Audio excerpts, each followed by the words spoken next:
Bonsoir à toutes, bonsoir à tous. Tout le monde me voit, je sais qu'en général des fois debout, assis, mais là on dit que c'est plus agréable assis, surtout qu'on a un concurrent à côté. J'espère qu'on entend assez fort. Date importante cette semaine.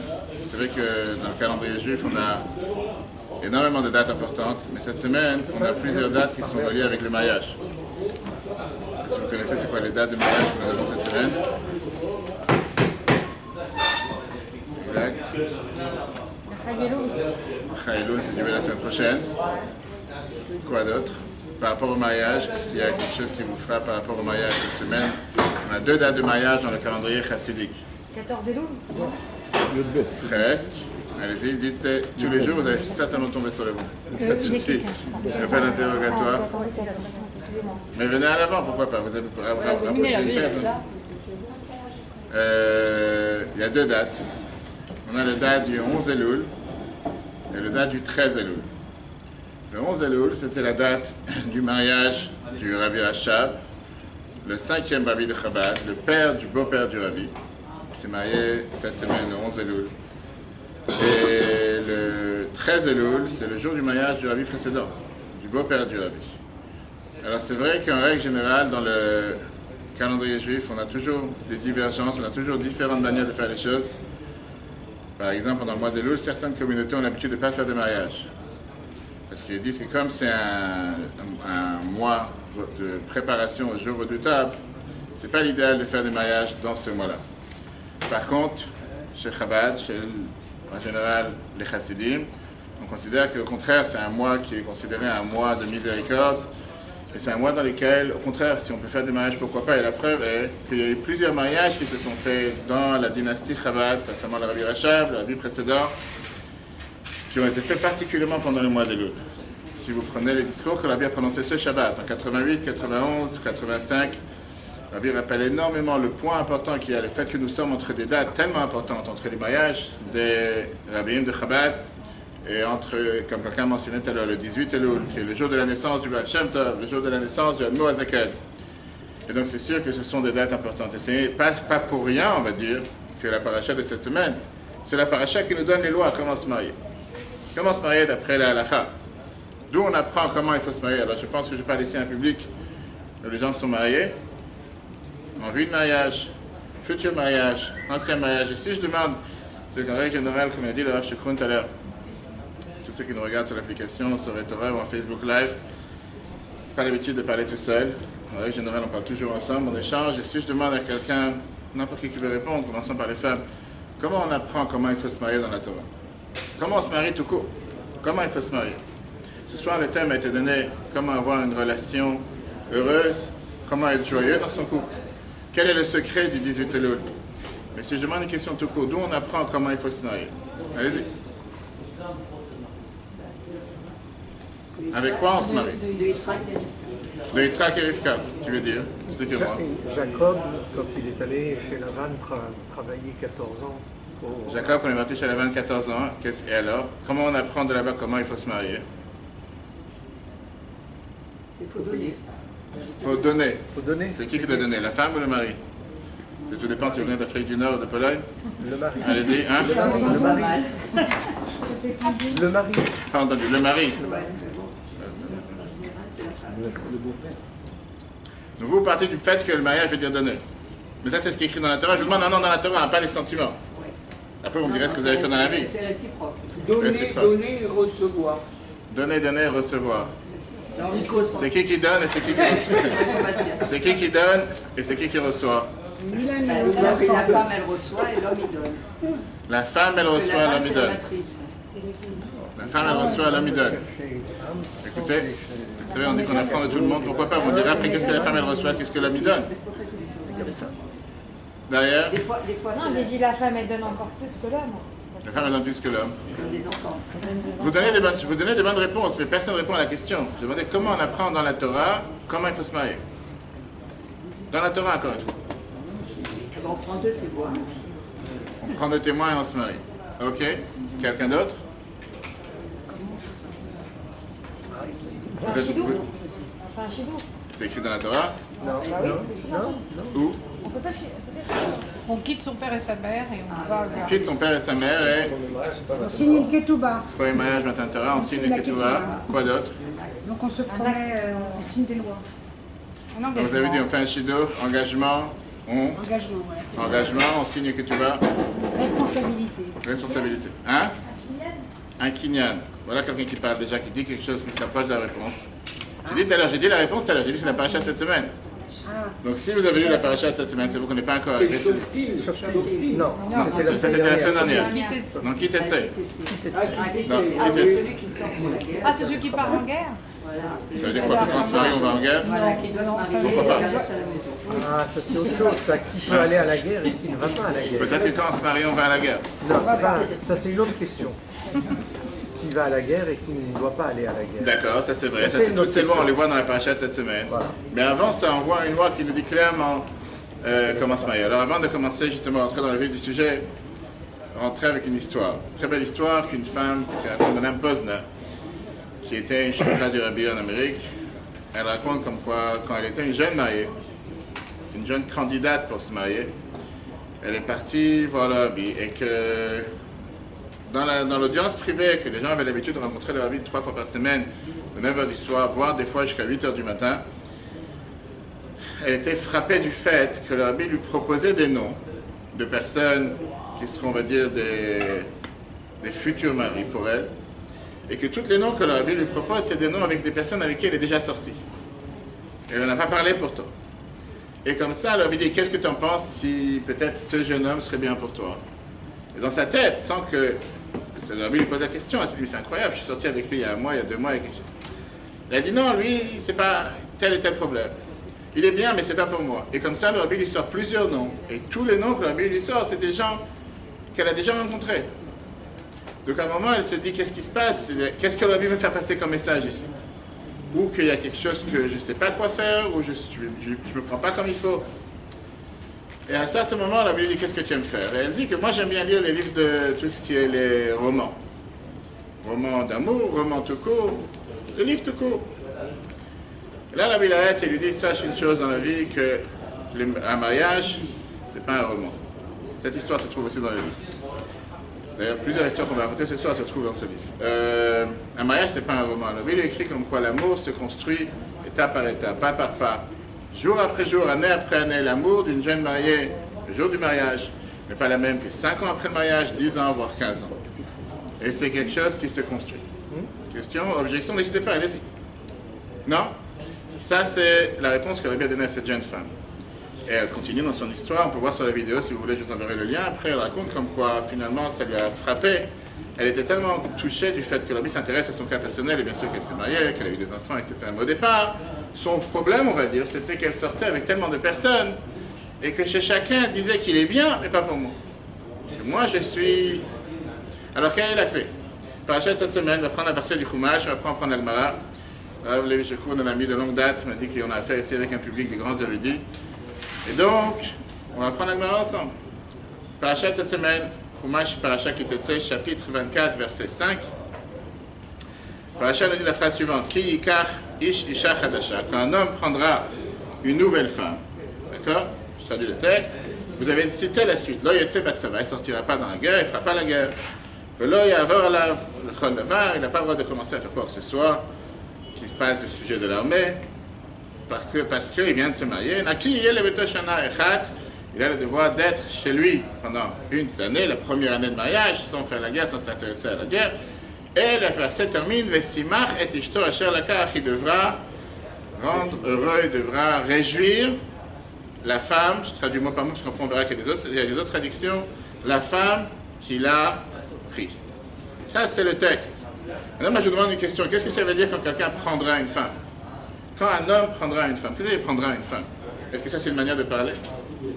Quelqu'un, il va se marier et dit, j'ai pris ma femme. Qu'est-ce que tu as pris? C'est pas un objet. Qu'est-ce que ça veut dire? Hein? Choisi. Très bien, vous avez raison de dire choisi. Sauf que la Torah, elle n'a pas dit le mot choisi. La Torah nous dit qu'il yikar, que quelqu'un prendra une femme. Comme si c'était un objet. Engagement. Ouais. Ça, c'est quoi? Vous savez que la Torah l'explique de 4 différentes manières. La façon ésotérique, la façon cachée, la façon du sens simple. Alors donc, quoi? Traduction, qui Il yikar, quand lui quelqu'un enlèvera prendra. sa liberté. Il lui prend sa liberté. C'est-à-dire, vous avez vraiment vécu l'enfer, vous êtes marié? Non, voilà. Oui, votre mari est là. Il l'a expliqué en Guémara. On vous a expliqué que quand une femme se marie, elle perd sa liberté. Ah bon? Il y a Non, certainement... vis-à-vis des autres hommes, je parle. Je parle pas de la liberté. Même vis-à-vis des autres hommes, je pense pas. Une femme est tout le temps libre. Elle a plus le droit de- Très bien, je ne pas dire le contraire, mais elle est libre. On ne peut pas dire qu'une femme qui se marie, elle perd sa liberté. Si d'après vous, une femme elle rentre à l'enfer quand elle se marie, vous ne pouvez pas se marier. Votre mari, il est là? Non? Elle a un client de sens, enfin, s'il est- Ah, c'est pour ça qu'il n'est pas venu. Ok. Ah, d'accord. Regardons l'Agmara. L'Agmara, nous répondons à cette question. L'Agmara, C'est-à-dire prendre sous sa protection. c'est totalement à l'inverse de ce qu'elle a dit. Parce qu'elle a dit, Un elle peu perd sa l'inverse, liberté. oui, absolument. Vous connaissez? Non, pas du Ok, tout. c'est pour ça. Donc vous devez prendre sa protection. Puis car quand un homme prend une femme, il prend sous sa protection. C'est vous qui êtes parti maintenant à l'enfer.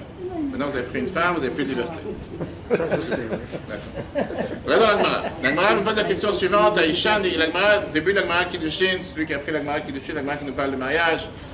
Page B, page 2, 1, pardon, l'Agmara nous dit la phrase suivante. Ishan ikni b'shlosha drachim, la femme, on peut l'acquérir, on peut l'obtenir. On peut se marier, on peut avoir une femme avec trois différentes manières. Le kona et atzma b'shtei drachim, elle peut s'acquérir avec deux manières. Et l'Agmara nous dit, Niknit, on peut acquérir une femme, on peut obtenir une femme, on peut se marier avec une femme, c'est le langage talmudique, on ne va pas entrer à décortiquer ce soir pourquoi l'Agmara parle de cette manière. Mais l'Agmara dit trois manières, Bekesef avec l'argent, Bishtar avec un acte de mariage, Bébia avec des relations conjugales. Vient l'Agmara, elle demande la fameuse question, Kesef minalan. Question qu'on demande à chaque fois, d'où tu sors l'argent? C'est pas ce que l'Agmara veut dire. L'Agmara dit, d'où j'apprends qu'on peut se marier avec une femme avec l'argent? C'est pas un objet, tu achètes des tomates, tu achètes des concombres et tu achètes une femme. L'Agmara répond, kicha misef. On apprend et on fait une comparaison. Ce qu'on appelle, on a l'habitude en général, quand on apprend l'Agmara, on a l'habitude, dans la Torah en général, on dit ça tous les matins dans la prière, Xer Shava. Qu'est-ce que ça veut dire, un Xer Shava? Une comparaison, on compare deux choses. L'Agmara nous dit que puisqu'on a vu, par rapport à Ephron, on va parler de son cas, mais Ephron, quand la Torah elle a employé la première fois le mot Vayikar, le mot il a pris, et là la Torah nous dit ici Ki Yikar Ishisha, quand un homme prendra une femme, par rapport à Ephron, la Torah nous disait dans Bereshit chapitre 23 verset 13, Natati kesef asadekach mimeni, j'ai donné l'argent du champ, prends-le de moi. Le fait que là la Torah elle a dit le mot prendre, et ici la Torah elle dit le mot prendre, je compare les deux mots prendre, de la même manière que chez Ephron, prendre voulait dire avec de l'argent, ici aussi ça veut dire avec de l'argent. Voilà la conclusion de l'Agmara, voilà ce que l'Agmara nous apprend. C'est typiquement, on va dire, un morceau talmudique dans lequel la manière comment la Torah est enseignée, qu'on compare deux mots qui sont dits dans deux différents endroits et qui n'ont aucun rapport l'un avec l'autre. Mais le fait qu'un mot a été dit dans un endroit, et là-bas la Torah te dit explicitement qu'on parle d'argent, je sais que quand la Torah te dit dans un autre endroit, le mot kiyikar, tu prendras, ça veut aussi dire avec argent. Et c'est de là qu'on apprend les lois du mariage. Je veux dire, quand dans la paracha de cette semaine, on va tous lire Shabbat, Ki yikar ish isha, un homme prendra une femme, qu'est-ce que ça veut dire prendra? De là j'apprends que pour se marier, il faut payer. Alors il y en a qui diront que c'est pour ça que pour avoir Shalom Bayit, il faut avoir la carte bancaire. Vous savez que la carte bancaire, c'est le même acronyme que Shalom Bayit, CB. Mais il y en a qui diront que la Torah nous dit que le fait de se marier, ça coûte énormément d'argent. Ça on peut débattre. Point principal, c'est que pour pouvoir se marier avec une femme, il faut payer de l'argent. Je parle par rapport à la choupa, pas maintenant du mariage, de ce qui se passe après 120 ans, le garde-robe, etc., etc. Mais là, il y a quelque chose qui dérange. Question qui est ramenée dans plusieurs endroits. Alors, on parle. Quelque chose qui dérange énormément du fait que, je ne sais pas si vous avez réfléchi à ce qu'on vient de dire, quelle était l'histoire d'Ephron? Qu'est-ce qui s'est passé avec Ephron? C'était qui Ephron? Quelqu'un a connu Ephron? Pas confondre avec, on dit en hébreu, Iparon, qui veut dire un crayon. Ephron, qu'est-ce qui s'est passé avec Ephron? C'était quoi l'histoire d'Ephron? L'histoire d'Ephron, la Torah nous dit comme quoi Abraham, il cherchait un endroit pour enterrer sa femme. Malheureusement, sa femme vient de décéder. Sa bien-aimée, sa seule et unique femme, on ne parle pas de sa maîtresse maintenant, Agar, qu'il a envoyée, qui est revenue plus tard. C'est très bien qu'une fois que Sarah est morte, qui est décédée, Abraham s'est remarié avec Agar, il a eu encore une fois 6 enfants. On parle de cette femme, la matriarche du peuple juif. Abraham se marie avec Sarah, malheureusement elle décède, tandis qu'Abraham était totalement brisé. 127 ans, la Torah nous parle longuement sur Sarah. Et voilà qu'Abraham, se met à chercher un endroit pour pouvoir enterrer sa femme. Il trouve un morceau de terre qui a apparemment aucune importance, qui vaut absolument rien, un morceau de terre. On ne parle pas d'aujourd'hui enterrer quelqu'un en Israël, qu'il faut vraiment être riche. Et la Torah nous dit comme quoi il va voir Ephron, et Ephron lui dit, mais entre nous, qu'est-ce que ça coûte déjà? On est des grands amis depuis longue date. Ça coûte que 400 pièces d'argent. On verra après exactement qu'est-ce que l'Abraham nous dit, combien ça coûte réellement. Et Abraham il dit, Tatati kasef hasadeh kach mimeni. Je ne suis pas intéressé à avoir de cadeaux, je ne fais pas de faveur. Et prends l'argent gratuit et va, comme ça je peux acheter ce terrain. Bonsoir M. Jordan, je vais t'approcher. Bonsoir Ilana, ils sont venus de Givat Shmuel. Je l'ai dit tout à l'heure que je voulais forcément avoir quelqu'un que je connais, parce que comme ça on peut parler avec quelqu'un, vous inquiétez pas. Mets-toi à l'aise. Et donc, je ne sais pas si vous vous imaginez de qu'est-ce qu'on est en train de dire. Que toutes les lois du mariage dans la Torah, on les apprend de qui et de quoi? On les apprend d'un mari qui a cherché à enterrer sa femme. C'est la Torah, encore une fois. Vous pouvez vous rapprocher, je ne sais pas s'il y a quelqu'un de place, comme vous. C'est la paracha de cette semaine et c'est les lois, c'est la Gemara qui dit, on nous parler des heures, c'est la Gemara. Mais ça, c'est ce qu'on est en train de dire ici. Est-ce que quelqu'un réfléchit un instant, quelqu'un qui n'a jamais appris la Torah de sa vie, qui apprend la Torah pour la première fois, on lui dit, tu sais, tu apprends qu'il faut se marier avec de l'argent, kassef. On a l'habitude aujourd'hui de donner la bague, c'est pas forcément pour la même raison, mais peu importe. Par ça qu'on a appris qu'Abraham, il a enterré sa femme quand elle est décédée, et lui, il a enterré en payant de l'argent pour acheter la place. C'est comme ça qu'on apprend que chez les Juifs, quand on se marie, on doit payer de l'argent pour pouvoir se marier. Est-ce que quelqu'un est d'accord avec ça? Vous n'êtes pas d'accord? On ne peut pas être d'accord. On ne peut pas être d'accord. Bravo. De toute façon, on ne peut pas subvenir si on n'a pas d'argent déjà. Vous dites qu'on ne peut pas se marier si on n'a pas d'argent. C'est vrai qu'on dit que la Gemara te dit qu'on pouvait se marier avec un chavet pruta, même une simple valeur d'argent. C'est d'ailleurs une des raisons aujourd'hui pourquoi on ne donne pas une bague diamant, un diamant sous la choupa. Vous savez certainement pourquoi on ne donne pas un diamant sous la choupa. Parce que si jamais une personne va voir le diamant sous la choupa et va penser que le diamant a coûté par exemple 2000 € ou 10 000 shekels, je ne sais pas quel argent, et en vérité ça a coûté moins que ça, il y a un risque de dire que le mariage n'est pas valable du fait que ça s'appelle un mekata ou un achat trompé. Que la personne pense qu'il a été acheté pour une telle valeur, c'était une autre valeur. C'est une des raisons pourquoi on donne tous la même valeur à la même bague, mais ça c'est une parenthèse. Donc en deux mots, qu'est-ce qu'on vient de voir? D'où on apprend les lois du mariage, les lois de comment Abraham il a enterré sa femme. Je pense pas que j'ai appris quelque chose de nouveau ici, c'est la Gemara, la paracha de cette semaine. Comment ça se fait une chose pareille? Comment est-ce possible que la Torah elle te dit que comment tu apprends comment te marier? Par ça qu'Abraham, le patriarche, pas juste une personne, Abraham, le patriarche, il est parti enterrer sa femme et il a acheté un terrain pour l'enterrer, c'est comme ça qu'on apprend qu'il faut se marier. Qui a une idée à la réponse? Parce qu'au final, c'est ce que la Torah nous dit. On ne peut pas dire que la Torah elle a tort. Tu veux répondre? Tu as acheté, ça t'appartient. Tu ne peux pas être revendu à quelqu'un d'autre. Oui, mais le rapport entre mariage et enterrement. Ça veut dire que le mariage doit être éternel. Le mariage doit être éternel. Parce qu'on passe. Puisque le mariage doit être éternel, c'est pour ça qu'on apprend dans l'enterrement. On ne peut pas apprendre ça d'autre part. Hein? Quelqu'un d'autre? Quelqu'un d'autre a une réponse? Allez-y. En fait, il y a des gens qui ont leur femme qui sont à côté, ou des femmes qui ont leur mari qui sont à côté, ils ne peuvent pas répondre. Je ne peux pas répondre, j'ai compris. Pour ça, il y a l'application, pour ça, on peut revoir le cours en fleuve. Quelqu'un veut répondre? Pourquoi pas? Allez-y. Ne gênez pas. Comment ça se fait que la Torah dit une chose pareille? C'est le respect de l'homme envers sa femme. Il faut l'enterrer. À partir, Hein? j'ai dit, comment se fait-il qu'on apprenne les lois du mariage Exact. par le fait que Abraham a acheté un terrain pour enterrer Enterrer sa femme. Vous savez pas que la religion juive était si bizarre, non? Il a dit c'est pour enterrer sa vie de garçon. Ok. Pourquoi pas? Quoi d'autre? Deux réponses on va voir aujourd'hui ensemble.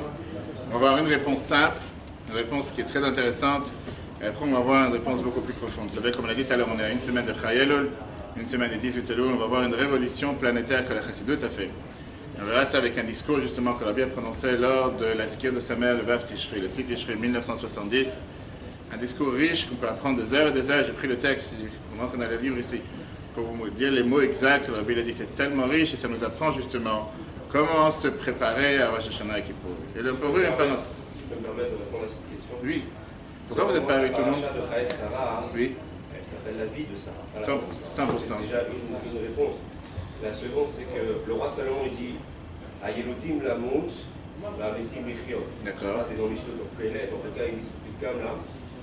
ceux qui sont appelés à naître sont appelés à mourir, ceux qui sont appelés à mourir sont appelés à naître. Mais ici, ça, le sens du roi Salomon, ça veut dire tout ce qu'il a vécu un homme comme bonne chose, et les masses qu'il a fait prennent leur importance dans le monde de la Tira. Donc, ça veut dire que quand la Torah, elle va se baser sur ce qui s'est passé avec Ephron et Abraham, pour nous apprendre les lois justement du vécu du mariage, c'est parce que Sarah, justement, à la fin de son décès, à ce moment-là, il y a eu une éhara de tout ce qu'elle a fait durant sa vie. Et en fait, c'est productif et annonciateur de positif. Ce que vous dites, vous avez 100% raison. Mais c'est pour vous, je pense. À moins que vous voulez faire attention au buffet, je ne sais pas. Vous avez raison. Mais encore une fois, ce qu'on veut essayer de comprendre, c'est la comparaison que la Torah elle fait entre l'enterrement et deux explications, une explication ésotérique et une explication simple, et l'explication elle est très claire. Quand on fait un business ensemble, quand on va acheter un terrain ensemble, quand on va acheter une maison ensemble, peu importe, une affaire ensemble, ou quoi que ce soit, en règle générale, il y a l'acheteur et le vendeur. L'acheteur et le vendeur, il y a ce que je paye, il y a ce que je donne, et il y a ce que l'autre il reçoit. En règle générale, ça doit être équivalent.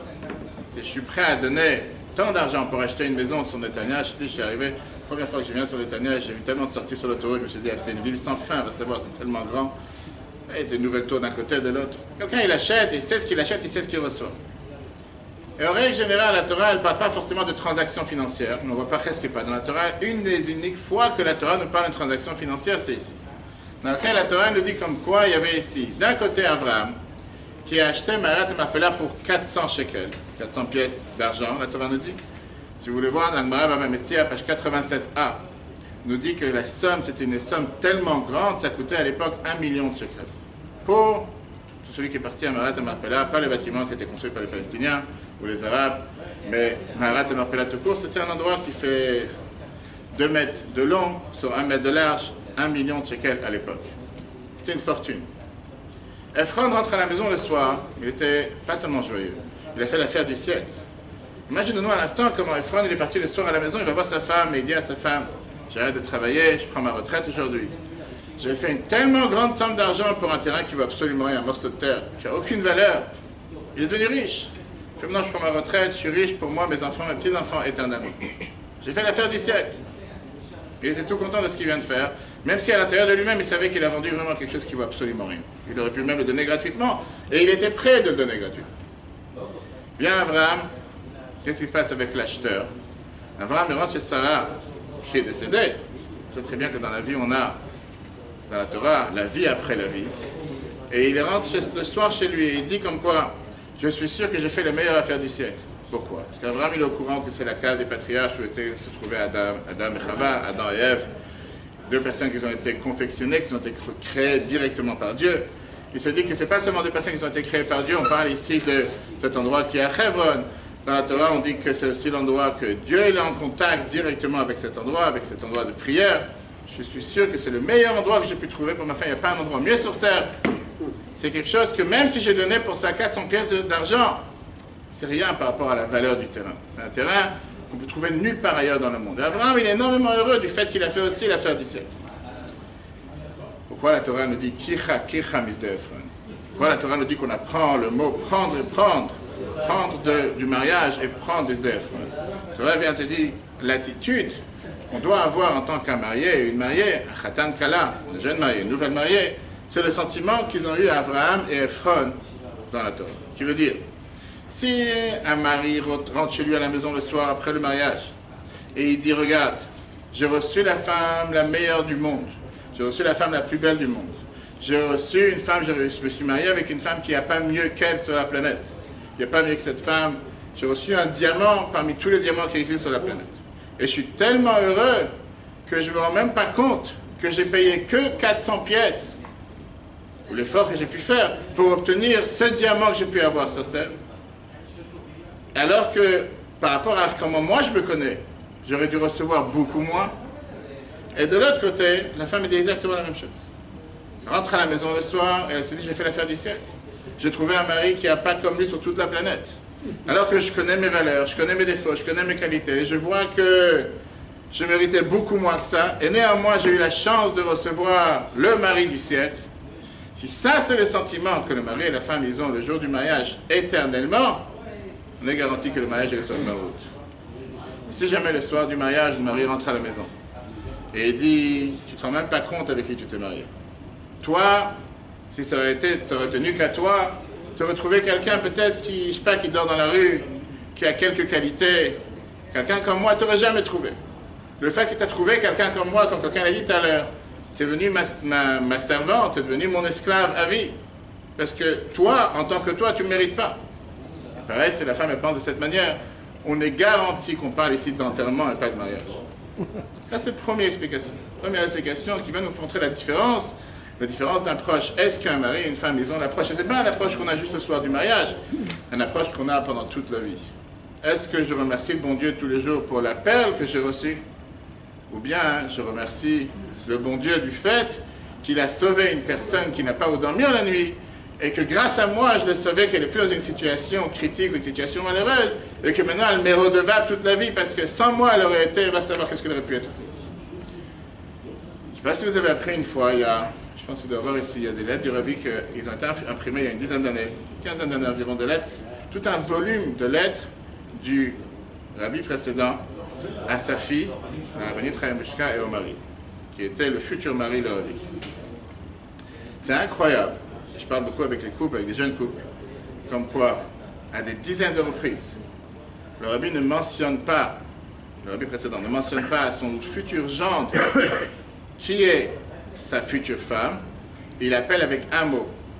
Vous avez appris une fois ces lettres? Quand quelqu'un a appris ces lettres, c'est le volume 17, les lettres du Rabbi précédent. C'est beaucoup de lettres qui sont en yiddish traduites dans le volume en hébreu. C'est richissime parce qu'il y a tellement de langage d'amour, de langage de rapprochement. C'est des lettres du Rabbi précédent à sa fille Rabbi. Et à des dizaines de reprises, le Rabbi précédent dit à son futur gendre, est-ce que tu as déjà appris les lois de la perle, les lois du diamant que tu as reçues?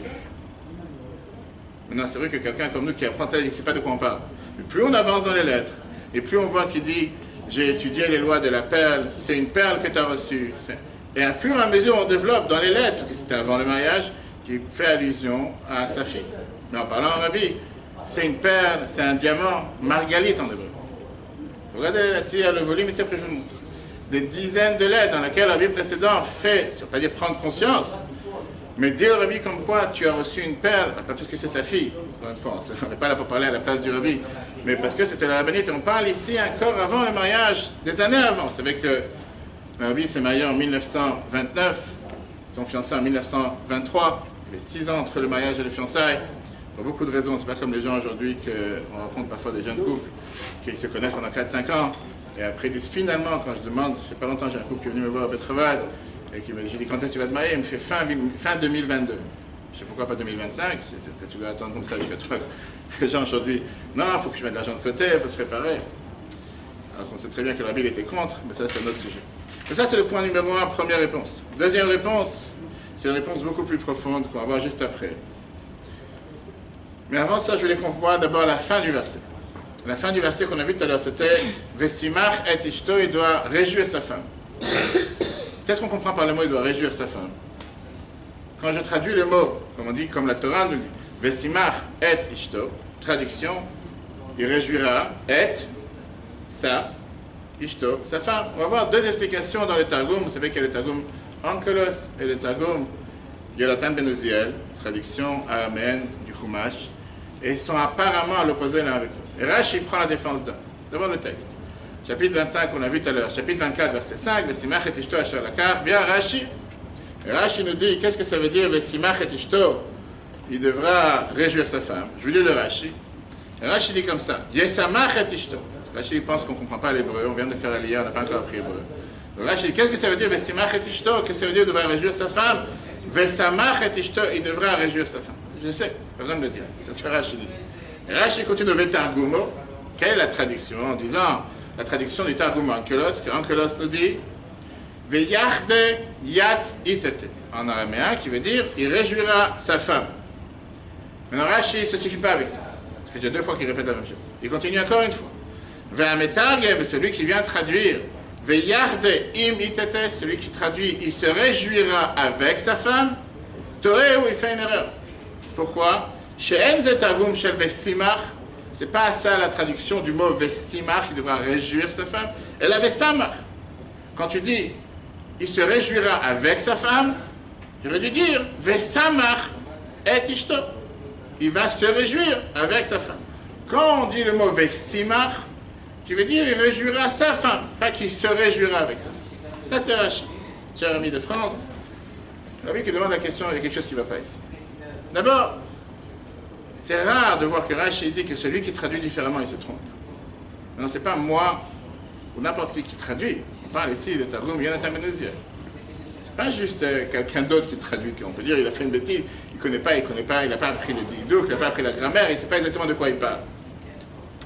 Rashi vient te dire, fais attention à ne pas traduire ici qui se réjouit avec sa femme. Traduis-moi ici qui réjouit sa femme. C'est le texte dit. Sauf qu'on voit bien que Yonatan ben Uziel, qui était quand même 1000 ans avant Rashi, on parle de quelqu'un qui a vécu un des 80 Tanaïm qui ont appris sous Hillel Hazaken. Sa tombe est connue, elle est à Mouka, dans le Galilée, où beaucoup de gens jusqu'à nos jours ont l'habitude d'aller prier sur sa tombe pour trouver un fiancé, pour trouver une fiancée, pour trouver un Seigneur Mazal. La Gemara Souka, page 28a, nous dit la phrase suivante, que pendant qu'il avait l'habitude d'apprendre, Yonatan ben Uziel, pendant qu'il apprenait la Torah, s'il y avait un oiseau qui passait sur sa tête, il brûlait automatiquement. On ne parle pas ici de quelqu'un comme nous, si je ne le connais pas. Je pense que c'était quand même quelqu'un d'important. Comment Rashi peut nous dire qu'un Tana, c'est pas juste quelqu'un de ça, un Tana qui vient et qui nous dit que l'explication ici c'est Vesimach, comment dit Rashi, que Veyarde imite qui se réjouit avec sa femme, c'est faux, c'est une erreur. C'est pas ça la traduction. Quelle est la réponse? Allez-y. Et pourquoi il y a deux réponses? Ça c'est les juifs. C'est vrai que les juifs n'ont jamais une réponse à tout. On a 2 juifs, on a 3 synagogues. Regardez juste ici dans la rue. Il y a les synagogues où les Ashkénazes vont, celles où les Séfarades vont et celles où personne ne va. Elle doit exister. Pourquoi? Pourquoi on a ici... Quelle est la logique de dire? Je pense qu'on a réfléchi un instant. Si je veux avoir la clé du mariage, est-ce que le plus important c'est de se réjouir avec sa femme ou bien réjouir sa femme? On parle ici d'une nuance, d'un détail, mais on sait très bien comment la Torah, des fois tout est dans la nuance, tout est dans le détail. Quel est le plus logique? Réjouir sa femme. Et pourquoi pas se réjouir avec sa femme? Ça se déduit, si sa femme est contente. Si sa femme est heureuse, lui il est heureux. Vous êtes sûr que c'est comme ça dans la réalité? Se réjouir, c'est un partage. Regardez combien de femmes sont venues aujourd'hui et le mari l'a dit, je suis tellement content qu'elle est partie de la maison. Pas forcément que les deux sont contents. Peut-être sont contents pour des raisons différentes. Alors, c'est quoi la réponse? On prend plus quand on donne. On prend plus quand on donne. Et donc pour ça, on n'a pas le droit de se réjouir avec sa femme. Rashi vient et nous dit, si la philosophie du mariage, la philosophie du couple, elle est que je peux réjouir en se réjouissant qu'avec ma femme. Qui veut dire, si moi aussi je suis heureux, à ce moment-là tu seras heureux. Mais si moi je ne suis pas heureux, tu n'as pas le droit d'être heureux, ça c'est pas la devise pour avoir un mariage réussi. Comment on peut être garanti de réussir dans ce mariage? Et ça c'est le verset qui nous apprend les lois du mariage. Qu'est-ce que je peux faire aujourd'hui pour te rendre heureux? Même si moi je ne suis pas heureux. Qu'est-ce que je peux faire aujourd'hui pour te faire plaisir? Qu'est-ce que je peux faire aujourd'hui pour que toi tu sois heureux? C'est dans les deux sens. Bien sûr, le verset te dit ici qu'un mari va réjouir sa femme. On parle maintenant dans les deux sens. Si le couple pense à chaque instant, qu'est-ce que moi je peux faire pour te rendre heureux? Peu importe si moi j'ai été heureux par ça ou pas, l'essentiel c'est que toi tu sois heureux.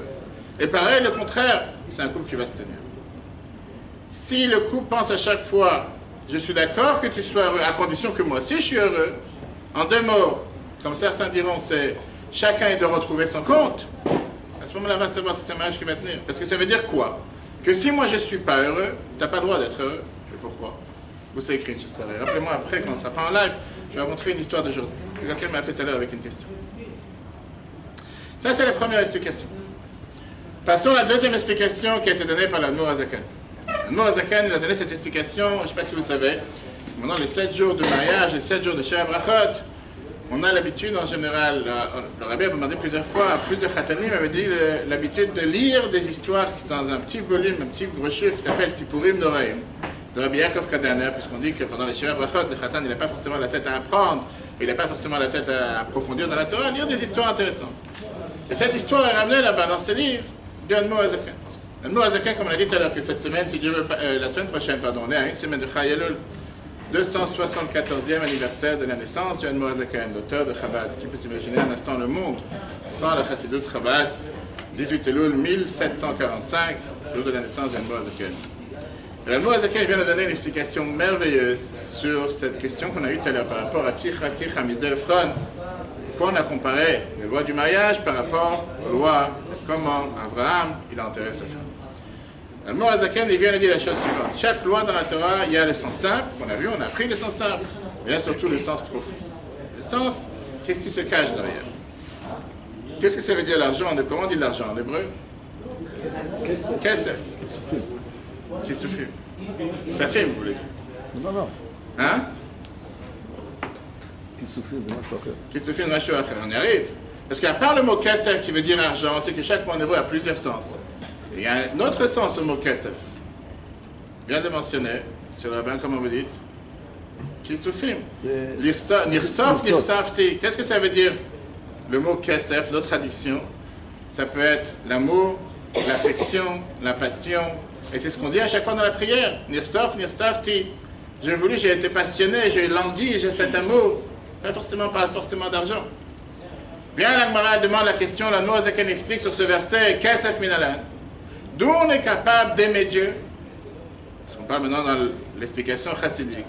Tu me dis tous les matins dans la prière et tous les soirs, tu aimeras Dieu ton Dieu. Et on ne te dit pas si tu veux, mais on te dit tu aimeras, tu as le devoir d'aimer. Comment je peux obliger quelqu'un à aimer? D'où je vais avoir cet amour? Et si je n'ai pas cet amour, je ne peux pas forcer quelqu'un à aimer. Comment la Torah peut te dire tu dois aimer? Viens, l'Admo Azaken te dit, apprends ça. La Gemara, elle te répond, Kesef minalan, d'où tu as cette passion, cette envie, cette manière de languir, pas plus maintenant d'argent. Kicha Misdeh Ephron. On l'apprend du Sdeh Ephron, du chant de Ephron qui était avec l'enterrement d'Abraham et Sarah.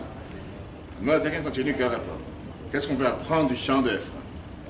Dans le chant de Ephron, c'est un morceau de terre. La terre est toujours là. La terre disparaît jamais. La terre est toujours présente. Il n'y a pas une fois que la terre peut disparaître. Même s'il y a une vague qui est venue, la mer qui est venue recouvrir la terre est là en dessous.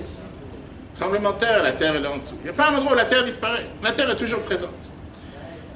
Cette passion, cet amour qui existe dans le cœur juif est toujours présente.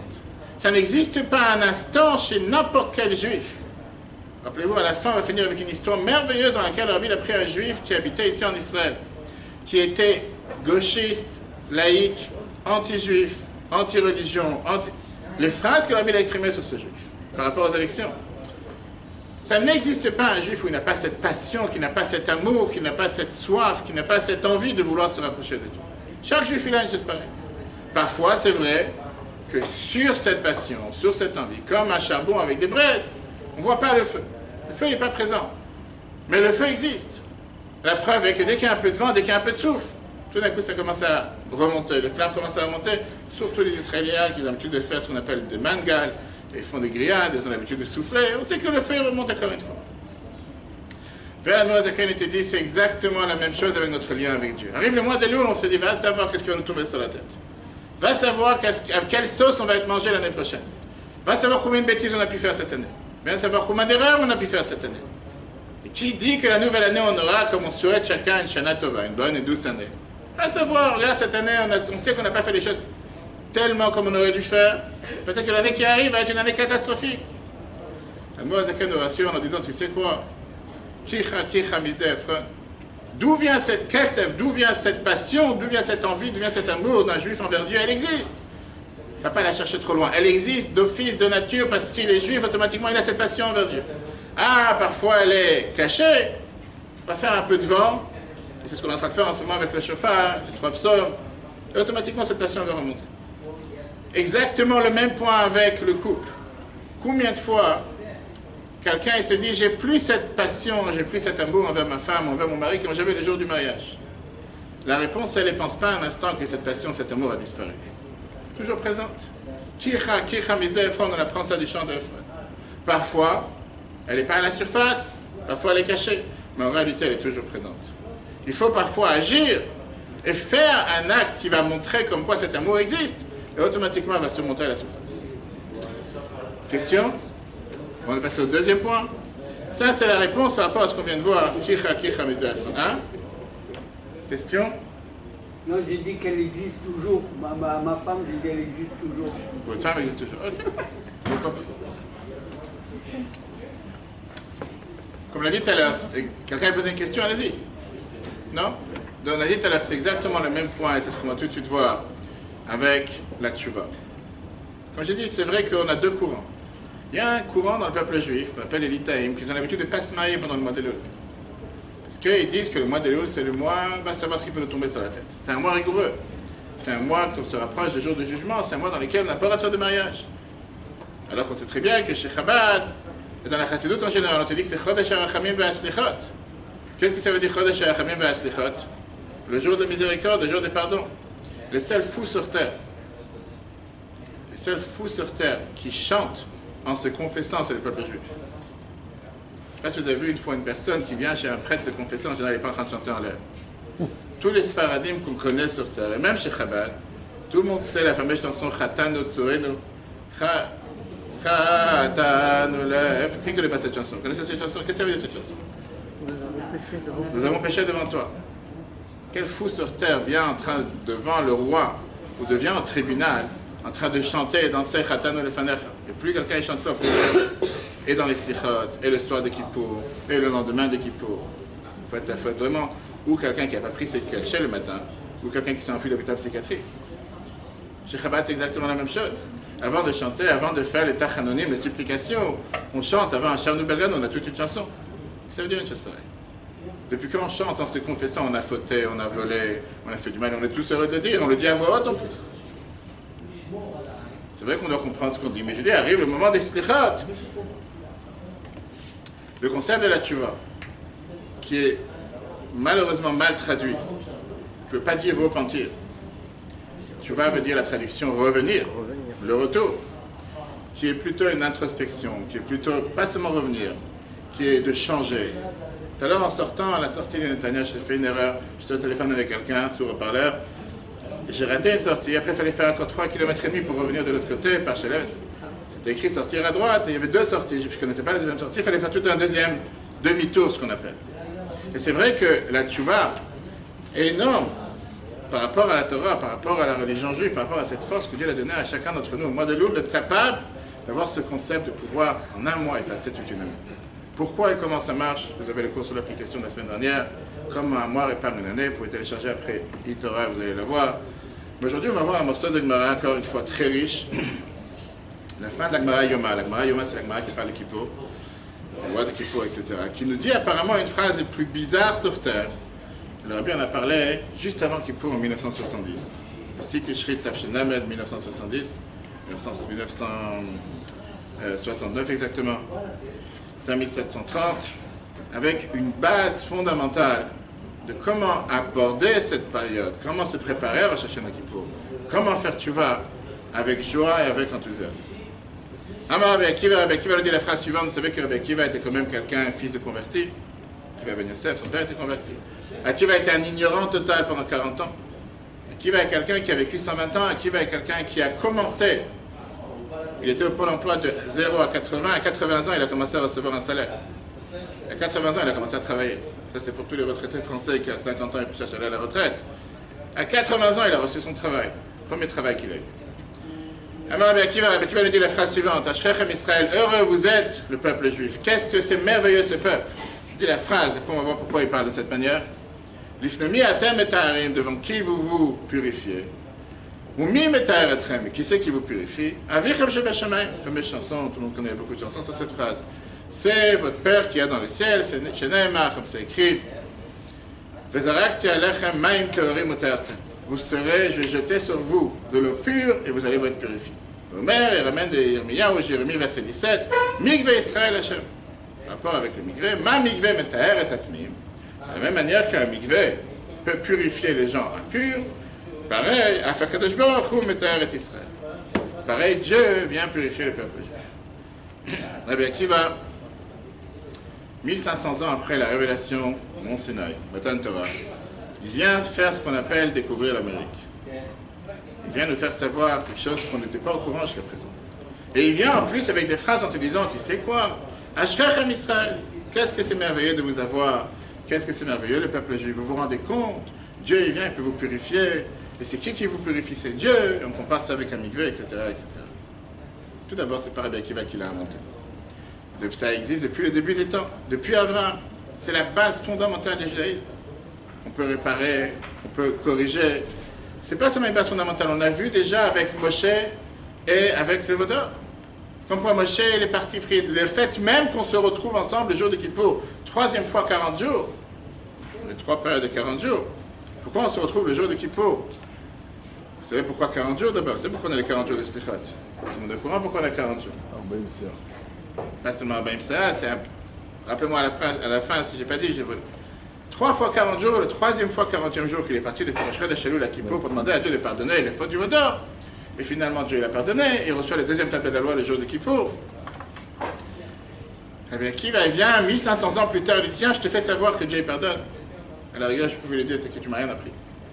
Je savais sans toi. Pas besoin d'avoir Rabbi Akiva pour nous faire savoir quelque chose de tellement important. Le Chumash Vayikra. Le Chumash Vayikra, c'est un Chumash de Sefer HaKorbanot, le livre des Korbanot, le livre qui s'appelle le Lévitique, nous parle sans arrêt de toutes ces lois, de tous ces sacrifices qu'on pouvait amener pour pouvoir être pardonnés. Pas besoin d'avoir Rabbi Akiva qui vient 1500 ans plus tard et qui te fait savoir la grande nouvelle. Sache une chose. Ashkachem Israël, vous êtes quelque chose de merveilleux parce que Dieu il peut pardonner, Dieu il peut purifier. Et il continue en nous disant, d'où je le sais, et le verset qui vient et qui te dit, j'ai versé sur vous de l'eau pure. Donc d'abord, pourquoi est-ce que Rabbi Akiva veut nous apprendre? Mais il y a une deuxième chose que Rabbi Akiva veut nous apprendre qui apparemment est totalement hors sujet. Je reprends les mots parce que c'est important de comprendre le contexte. Rabbi Akiva fait une comparaison comme s'il parle à des enfants qui viennent de rentrer au Gan, 3-4 ans. Et il leur dit la phrase suivante, Ma mikveh metaher et atmim. De la même manière que le mikveh peut purifier les impurs, Dieu aussi il vient et purifie le peuple juif. Mais qu'est-ce que vous voulez que Rabbi Akiva dise? Que le mikveh purifie les gens purs? C'est quoi cette comparaison? On n'est pas capable de comprendre soi-même. Rabbi Akiva vient et dit, sache une chose, Ma mikveh metaher et atmim, puisque le mikveh purifie les gens impurs, Dieu il vient et purifie les gens, le peuple juif. Qu'est-ce que tu veux que Dieu purifie si ce n'est pas les gens impurs? Il aurait pu parler de manière beaucoup plus claire, de beaucoup plus simple, en évitant de parler des choses qui apparemment on n'a pas besoin de les dire. Il aurait pu dire de la même manière qu'un mikveh purifie, Dieu purifie le peuple juif. J'ai besoin de dire qu'un mikveh vient purifier les gens impurs. Je sais très bien qu'un mikveh, le fait que tu me dis purifier, ça veut dire qu'il y a ici quelqu'un d'impur. Pas besoin d'expliquer de manière explicite pour chaque personne qui n'est pas capable de comprendre que le mikveh purifie les gens impurs, comme ça Dieu purifie le peuple juif. Ça apparemment démontre. Pourquoi Rabbi Akiva nous fait cette découverte?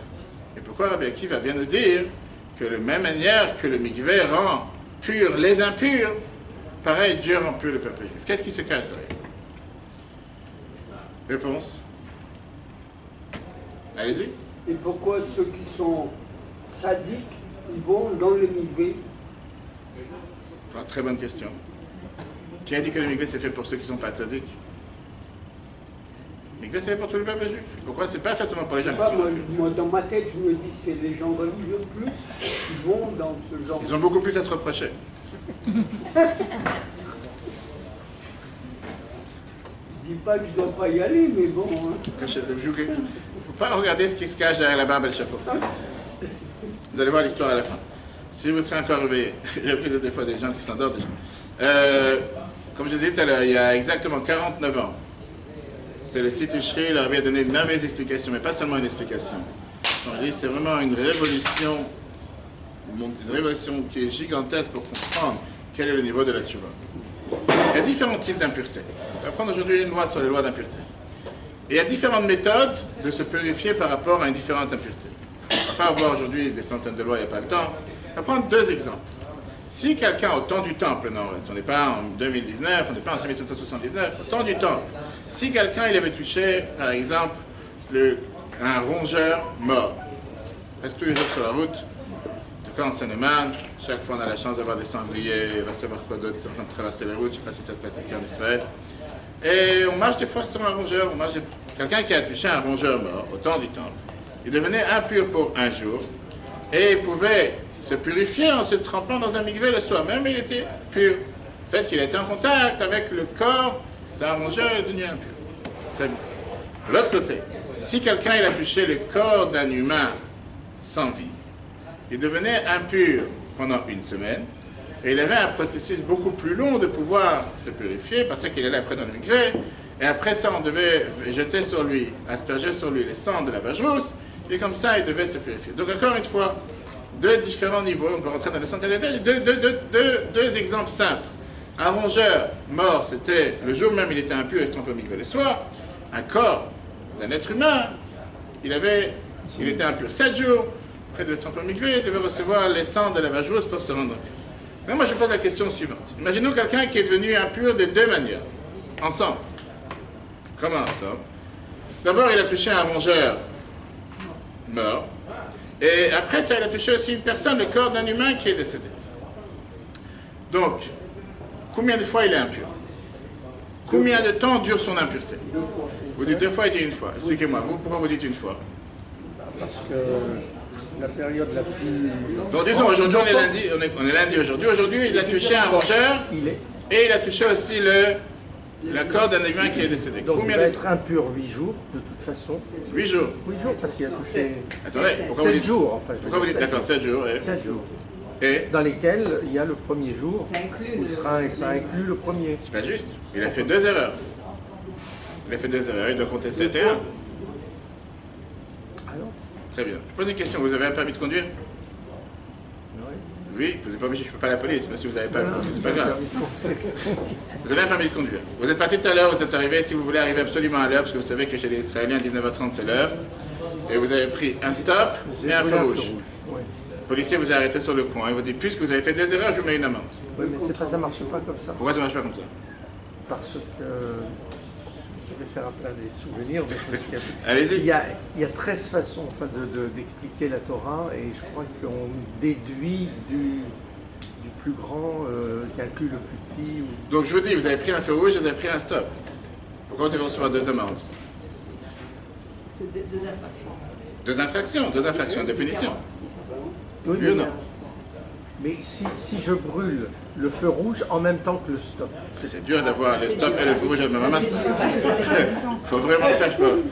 Pourquoi vous avez dit vous avez dit qu'il a... Comment? Vous avez dit qu'il a 2... Moi j'ai dit 2 parce que c'est logique. Allez-y, expliquez-moi comment ça marche. Alors, expliquez-moi le raisonnement. Ah, il faut que je donne la réponse. Il faut que je comprenne. Il a fait 2 fautes. D'accord. C'est tout, il a dit ça. Et donc, donnez-moi les dates. Aujourd'hui, il a touché le rongeur mort. Et aujourd'hui, il a touché le corps mort. Le même jour, il a touché... Aujourd'hui, on a dit les deux aujourd'hui. Le même jour. D'accord. Alors, qu'est-ce qui se passe?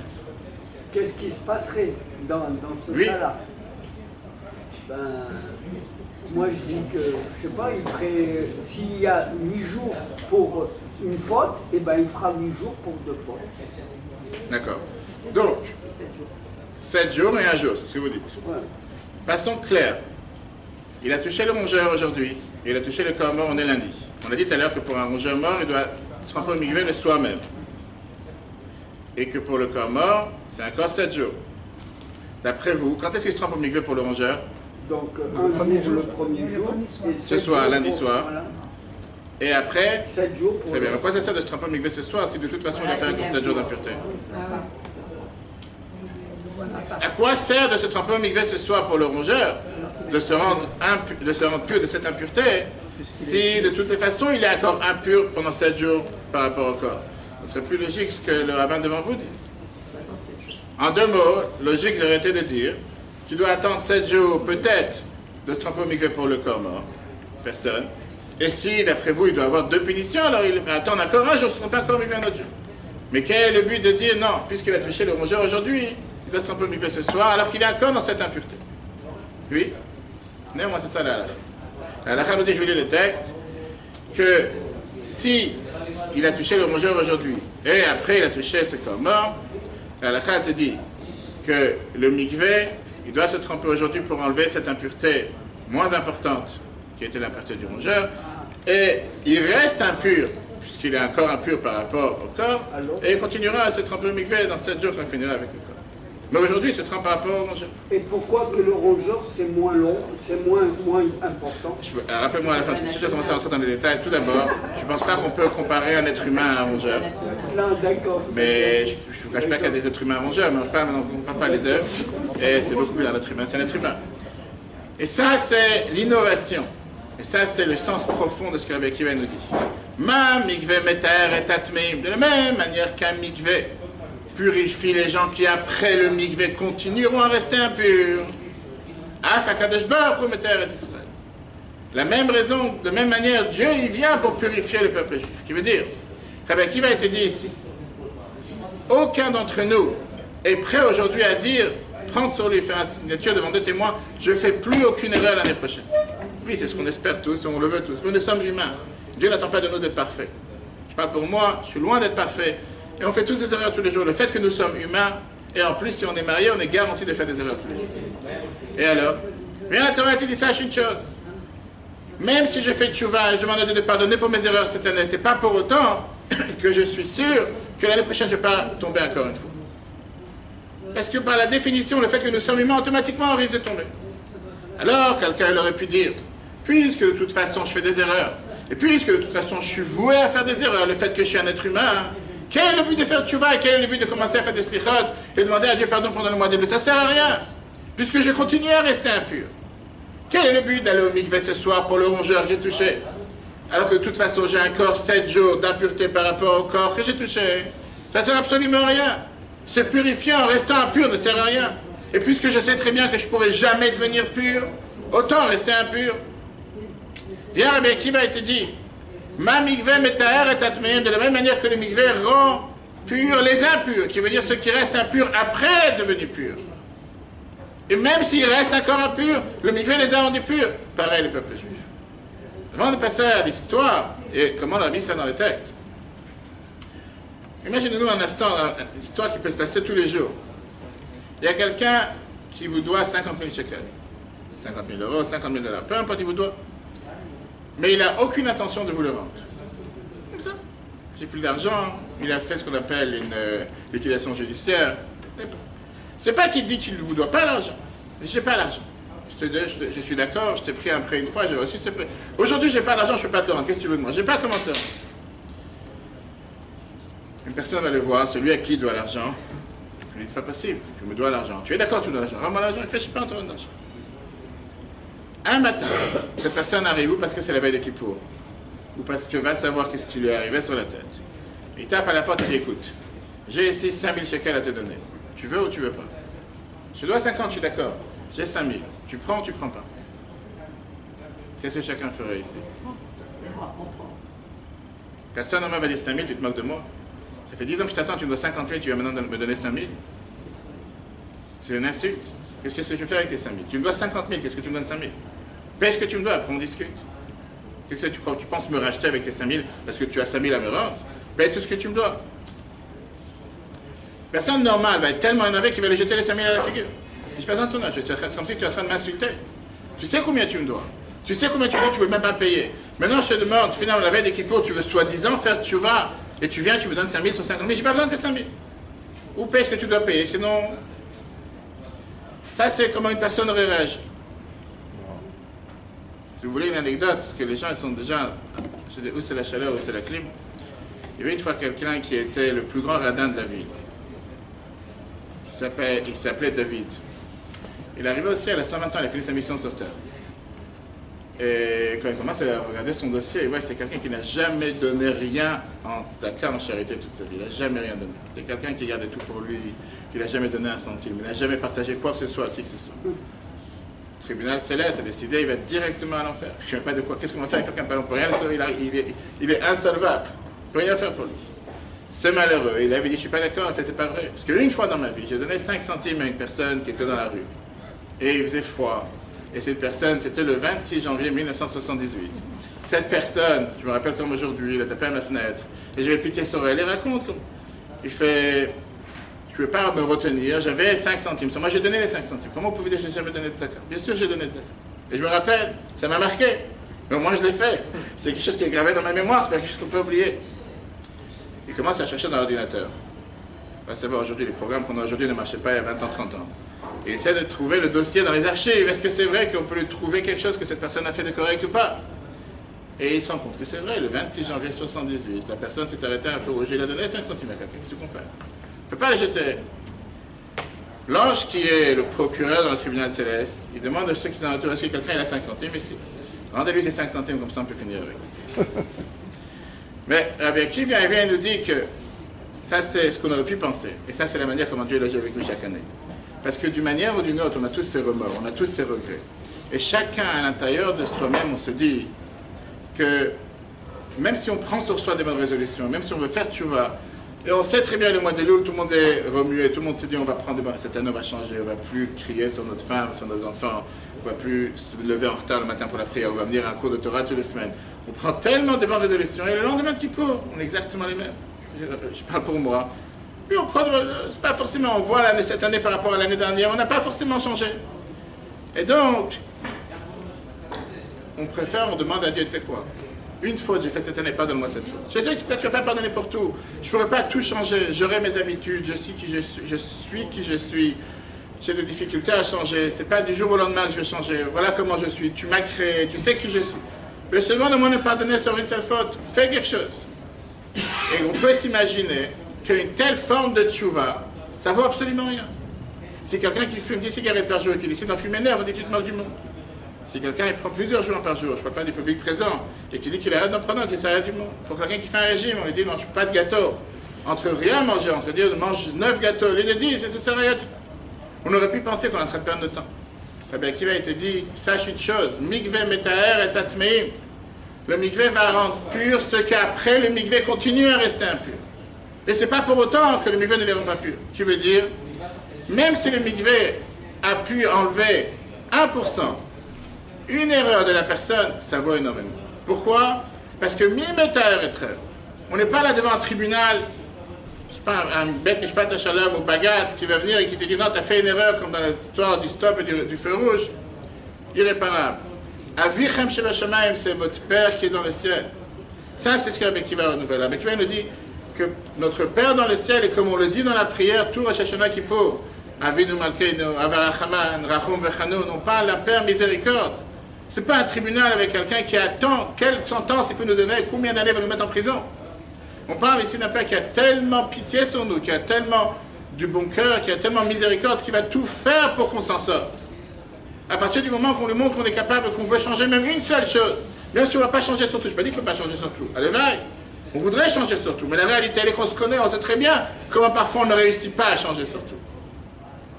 Les psychologues aujourd'hui sont tous d'accord sur le fait que la meilleure manière d'éduquer les enfants aujourd'hui, c'est d'essayer de faire l'accent et de montrer l'attention aux enfants sur les points positifs qu'ils font. Pas tellement accentuer et montrer les points négatifs qu'ils font. On a tendance en tant que parents, moi inclus, que dès qu'un enfant revient avec un relevé, première les choses, on regarde les notes, 10, 10, 10, 10, on saute, ça veut dire encore un 10, encore un 10, encore peu importe. Ah là il y a un 7, pourquoi tu as eu 7? Et pourquoi tu n'as pas dit la question pourquoi tu as eu 10? Mais c'est comme si c'était tout à fait normal, 10, 10, 10, ça c'est bien, j'ai rien à dire. Ah, tu as un 7, c'est pas juste. La prochaine fois, fais attention que ce 7, qui est l'unique note 7, sur 20 notes 10, elle sera mieux. Et pourquoi tu ne dis pas sur les 10 qui sont aussi bien? Tous les psychologues sont d'accord que c'est beaucoup plus destructif. On aurait pu leur mettre ça dans plusieurs sikhot, inclus le dit Tevet 91.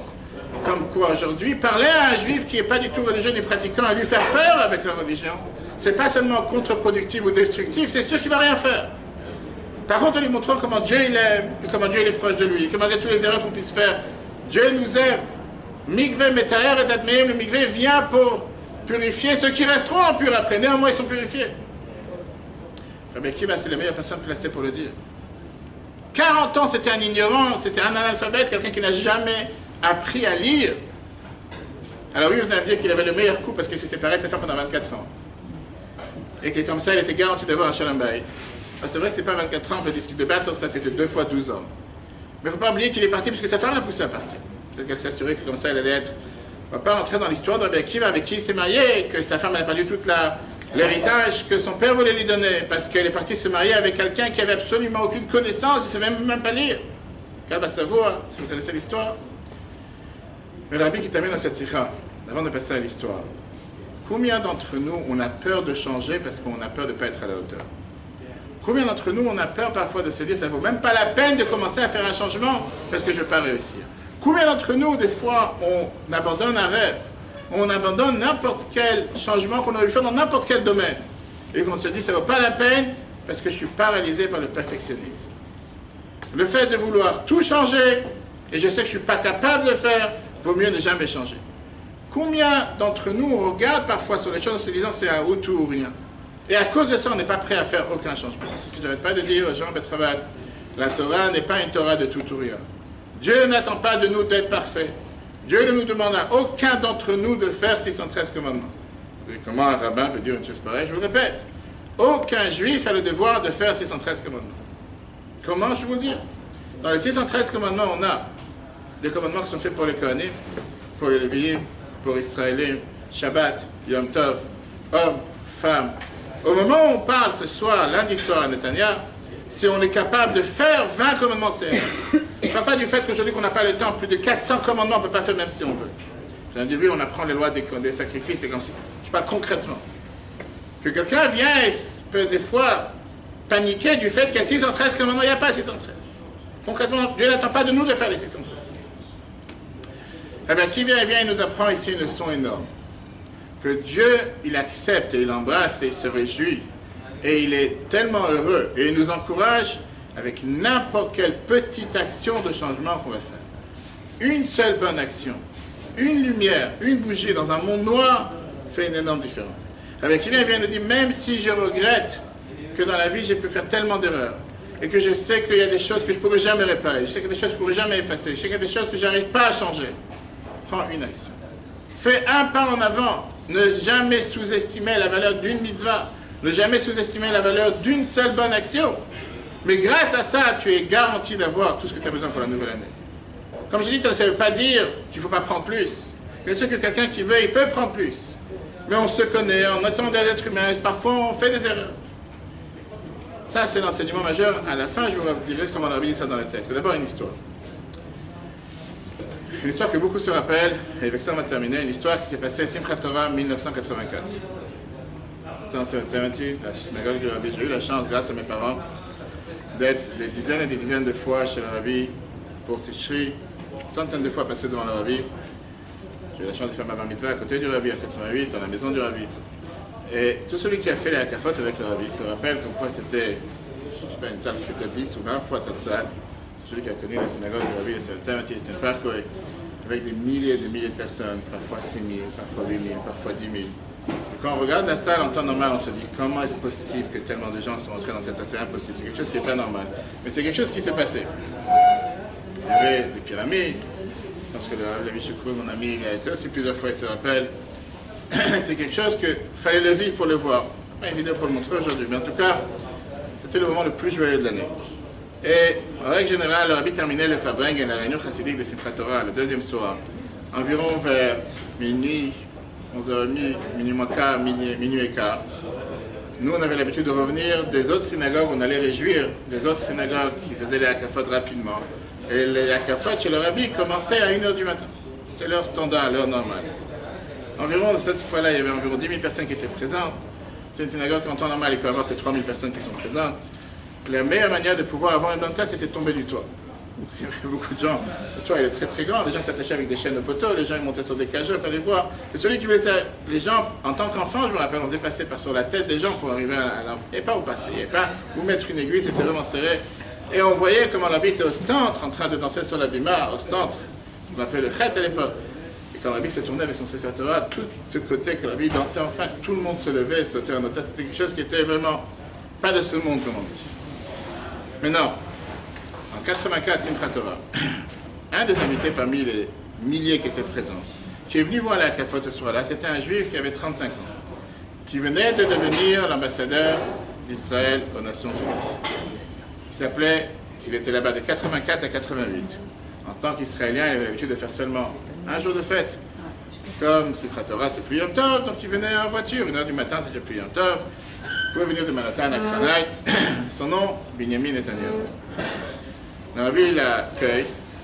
Non, vous devez vous imaginer que des Juifs ont fait le voyage du monde entier pour se réjouir avec le Rabbi ce soir et pour danser avec le Rabbi. Et la Bible avait toujours l'habitude de faire une akafat dédiée à nos frères en Israël, à Hebron. On parlait à chaque fois avec la délégation de l'ambassade qui venait des Nations Unies qui était présente. Et là, le rabbi, les gens se sont dit, on a ici un juif qui vient sans barbe, il n'a pas du tout une apparence ni religieuse, ni chassidique, ni Lubavitch.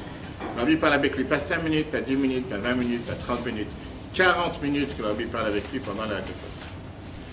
Tous ceux qui étaient présents, j'étais présent cette année, mais j'étais plus petit, et tous les gens qui étaient déjà plus grands se posaient la question, qu'est-ce qu'il fait ce juif ici, laïque, non religieux, avec toute sa délégation, qu'est-ce qu'ils font ici pendant la akafat? Pas 1 minute, 40 minutes, et les gens ils attendent, la akafat n'a pas encore commencé, des milliers d'invités sont venus du monde entier pour passer ses Torah avec le rabbi. Est-ce que le rabbi n'aurait pas pu parler avec lui? Une autre occasion, juste ce soir, le secrétaire du rabbi essaie plusieurs fois de lui montrer des signes comme quoi dépêche-toi, il part déjà, c'est pas le moment, je sais pas ce que tu racontes, parler avec le rabbi en privé, parlera un autre jour. À un point, le rabbi lui a montré comme quoi c'est moi qui dirige. L'autre tranquille, je vais en parler avec lui. Très belle chanson. Le rabbi dit le Chaim avec lui. Il y avait là-bas un journaliste qui s'appelait Gershon Jacobson, qui travaillait dans l'Arimena Journal, le journal yiddish. Et lui, il était, parce qu'il a fait partie de la délégation en tant que journaliste. Donc les gens essaient de lui dire de quoi il parle, 40 minutes, un café, qu'est-ce qui se passe? On dirait qu'il y a quelque chose qui se passe dans le monde. Et lui, il répond rapidement à l'arbitre, il parler des Nations Unies. Pas religion, pas la Torah, pas Metet Tefillin, pas les Hakafot, les Nations Unies. Pendant les Hakafot. Personne n'a une réponse, et le soir même, personne forcément était au courant, puisque pendant la Hakafot, il n'est pas resté toute la fin de la Hakafot, il est resté, il a dit le Chaim, il a senti une Hakafot, il est reparti. Maintenant, tout le monde n'allait pas courir à lui dire de quoi l'arbitre a parlé, les gens n'ont pas pensé en passer à autre chose. Finalement, 27 ans plus tard, le 23 septembre 2011, celui qui se rappelle, Netanyahu, il a maintenant 60 ans, et il est déjà le Premier ministre d'Israël. Et c'était, après tous les hauts et bas, remonté, redescendu, redevenu, pas devenu, tout ce qu'il a pu connaître dans sa vie. Et là, c'était juste après qu'il y avait les deux intifadas, la guerre, et dans les Nations Unies, il y avait le fameux terroriste Mahmoud Abbas, qui parle et qui dit des mensonges comme il a l'habitude à longueur du temps contre Israël, en disant qu'Israël c'est une entité illégale, que le peuple juif ce sont des voleurs, et qu'on a pris leur territoire, et que depuis 63 ans on a pris les territoires occupés, etc. Et juste après, c'est le tour de Benjamin Netanyahu de parler. Et tout celui qui l'a entendu, on peut écouter son discours, on peut l'écouter, peut voir comme quoi c'est quelqu'un qui a parlé sans honte, sans insécurité, sans ambivalence, avec fierté, avec dignité, avec une voix d'une clarté morale, avec une passion qui a touché le monde entier. C'est pas un saint, c'est pas quelqu'un qui n'a pas fait des erreurs dans la vie, c'est pas quelqu'un qui n'a pas fait des mauvais choix. Mais cette fois-ci, la manière comment il a parlé, c'était une manière qui a rendu fier le peuple juif dans le monde entier. Vous pouvez entendre que ce n'était pas un politicien israélien qui parle, vous pouvez entendre comme si c'était Moshe qui parle, le roi David qui parle, vous pouvez croire que c'était Rabbi Akiva qui parlait. Les 6 millions de juifs qui sont décédés pendant la Shoah, qui ont été tués pendant la Shoah, les 1000 victimes de terrorisme qui existaient à l'époque qui parlaient. Et qu'est-ce qu'il a raconté? C'est là qu'il a raconté qu'est-ce que le rabbi lui a dit, Simchat Torah, en 1984.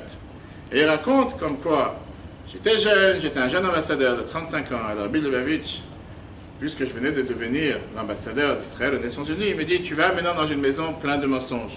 Rappelle-toi que quand une maison, même si elle est énorme, est pleine d'obscurité, et toi tu allumes une seule flamme, une seule bougie, cette petite flamme peut éclairer, peut chasser l'obscurité de toute cette maison. Parce que ça, c'est la force de la lumière. Netanyahu, il a dit ça aux Nations Unies. Il a dit, je suis là aujourd'hui pour allumer une lumière de vérité. Et j'espère que cette lumière va éclairer, même si c'est pour quelques minutes, une maison qui est pleine d'obscurité. Et il a parlé de manière merveilleuse, etc. Et ce n'était pas la seule fois. Quand il a parlé aux Nations Unies, et quand il a répété ça encore une fois, 2 ans plus tard, là, beaucoup de chassidim ont compris qu'est-ce que le rabbi avait vu en 1984, si on peut dire qu'on comprend comment le rabbi fonctionne sur Terre. En 84, pendant la Hakafot de Simchat Torah, quand tout le peuple juif, tout le monde sont présents pour danser avec la Torah, le jour où on se réjouit avec la Torah, on sait qu'elle est enfermée dans le manteau et qu'elle n'est pas ouverte pour montrer qu'il n'y a pas de différence entre ceux qui comprennent et ceux qui ne comprennent pas. Le rabbi est en train de lui montrer qu'une seule bonne action suffit. Parfois, une bougie peut chasser l'obscurité. Le rabbi avait planté les graines en disant, c'est justement aujourd'hui, le moment de Simchat Torah, qu'on est en train de danser, et que lui-même il danse avec la Torah, parce qu'après il a reçu Simchat Torah pour danser, que ça va lui donner les forces et le courage de pouvoir se battre contre les plus pires ennemis du peuple juif. ceux qui sont là, pas seulement à dire des mensonges, mais à faire du mal contre le peuple juif. Et grâce à Dieu et grâce à la protection de Dieu, qu'on a vu il y a quelques semaines dans la Torah, que les yeux de Dieu sont sur la terre d'Israël du début de l'année à la fin de l'année, tous leurs mauvais plans ne marchent pas, inclus encore cette semaine. Ça, c'est ce qui s'est passé avec lui en 84. Mais ça, c'est ce qui se passe avec les Nations Unies qu'il y a à l'intérieur de chacun d'entre nous. Pourquoi? Parce que combien, parfois, chacun d'entre nous, on se dit, on est tellement noir, on est tellement sombre, on fait tellement d'erreurs, on ne va jamais s'en sortir, on ne va jamais pouvoir se relever. On n'est pas capable de faire quoi que ce soit qui va faire en sorte de se détacher du passé. Viens, Rabbi Akiva, et te dit une seule bonne action, mets une bougie. Ne te focalise pas sur le mal, ne te focalise pas sur les erreurs que tu as pu faire. Focalise-toi sur le bien. Et sache que grâce à ça, tu pourras facilement, rapidement, mériter d'avoir la meilleure année.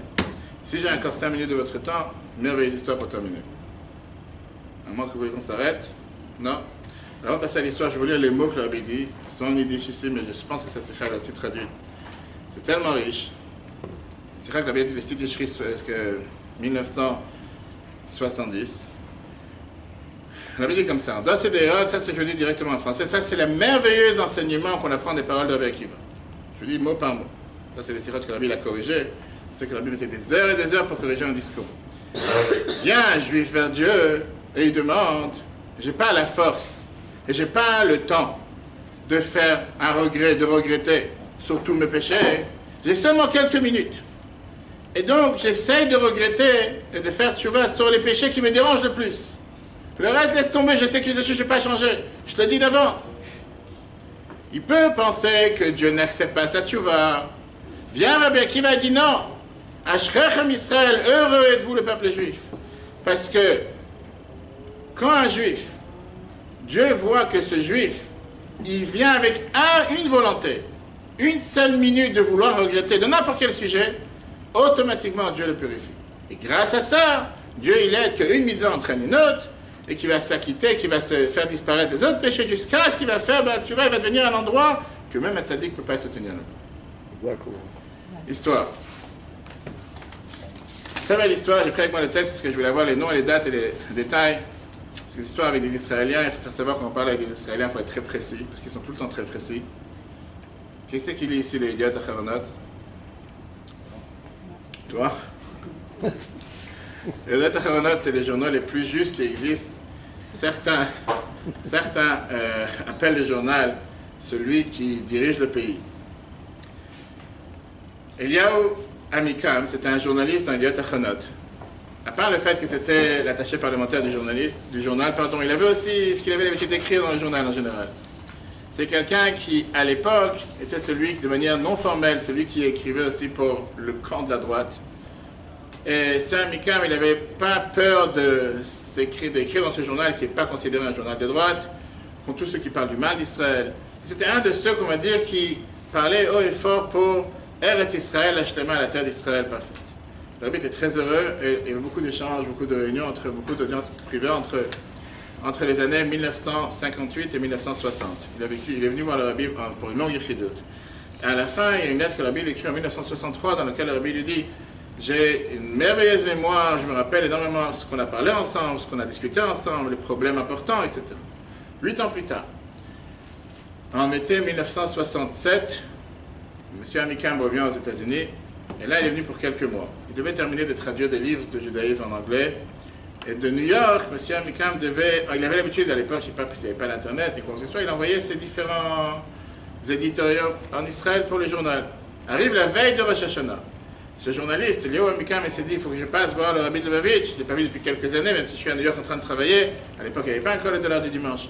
Et il arrive devant le 770, la veille de Rosh Hashanah. Comme je l'ai dit tout à l'heure, j'ai eu personnellement la chance pendant plusieurs années. C'était un moment très très important parce que c'était le moment où on pouvait donner notre propre lettre dans les mains du Rabbi. On appelle le pan. Il dit en effet, on donnait notre lettre la veille de Rosh Hashanah dans les mains du Rabbi et juste après le Rabbi partait au Ohel pour prier comme on a l'habitude en général, la veille de Rosh Hashanah, de prier sur la tombe de Tzaddik. Donc lui, il voit cette longue queue qu'il y a dans la rue et il se demande qu'est-ce qui se passe, qu'est-ce qu'il y a de spécial aujourd'hui, c'est pas quelque chose de commun.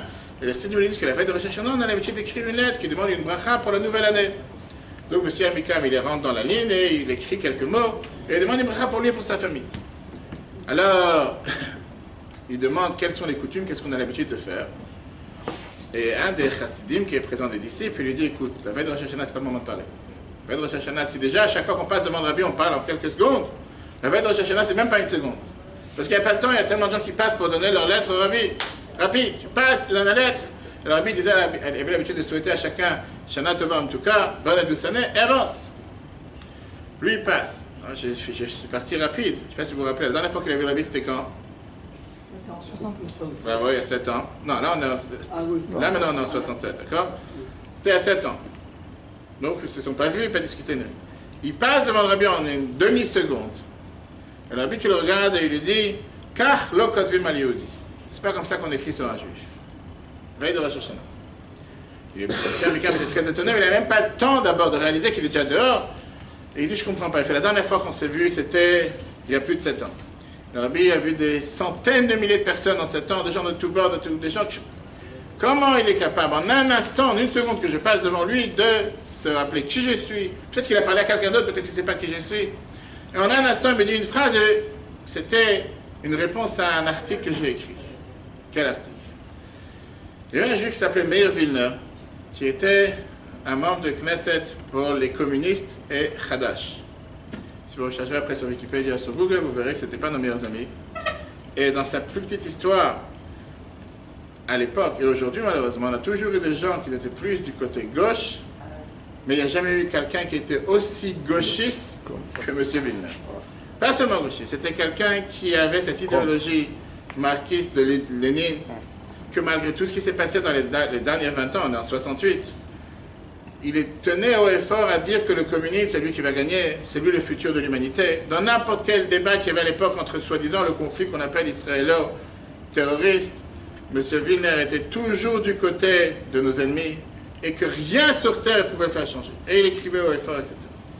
Quelques jours avant Rosh Hashanah, fin 1967, il a eu un discours sur M. Vilner. Dans ce discours, il a parlé contre le mérite des Juifs. Les Juifs n'ont rien à faire en Israël, ça appartient aux autres.